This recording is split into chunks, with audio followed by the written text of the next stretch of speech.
તો મોરબીમાં તંત્ર સામે સ્થાનિકો વિફર્યા છે। 50 રોડ પર સ્થાનિકોએ ચક્કાજામ કર્યો। રોડ મંજૂર થયો પણ કામ શરૂ ન કરવામાં આવ્યું, જેના કારણે હવે સ્થાનિકો વિફર્યા છે અને વિરોધ નોંધાવી રહ્યા છે।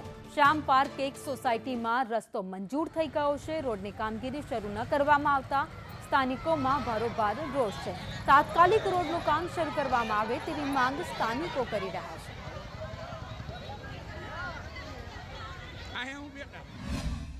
હેરાનગતિયા રોડના હિસાબે 2-3 વાર નગરપાલિકાએ ગયા, કોઈ જવાબ નથી આપતું। પૈસા પાસ થઈ ગયા તો રોડ તો થવો જોઈએ ને। આ અત્યારે બેઠા તો નાના છોકરાઓ કેવા હેરાન થઈ જાય। અમારે રોડ માટે ચકાચામ કર્યો છે કે અમને રોડનો જવાબ આપે કે અમારે રોડ બનાવી દે, ત્યાં સુધી અમે કેટલા સમયથી આ પ્રશ્ન છે?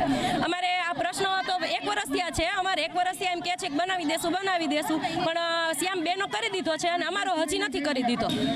લોકોને જ્યારે પીડા વધી જાય ને ત્યારે તંત્રની સામે પડવું પડે એવી સ્થિતિ ઊભી થાય છે ને અત્યારના જે આ દ્રશ્યો છે એ કંઈક આ જ પ્રકારના દ્રશ્યો છે। મોરબીના 50 રોડ ઉપરના શ્યામ પાર્ક સોસાયટીની જે આ મહિલાઓ છે એ અત્યારે રોડ ઉપર બેસી ગઈ છે, કારણ કે લગભગ 8 થી 10 મહિનાથી એમનો રોડ પાસ થઈ ગયો છે, પરંતુ એ રોડ બનાવવા માટે તંત્ર તસ્દી લેતું નથી। વારંવારની રજૂઆતો કરવા છતાં કોઈ પણ જવાબ તંત્ર દ્વારા નહીં મળતા અંતે આજે મહિલાઓએ રોડ ચક્કાજામ કરીને તેમનો વિરોધ પ્રદર્શિત કર્યો છે।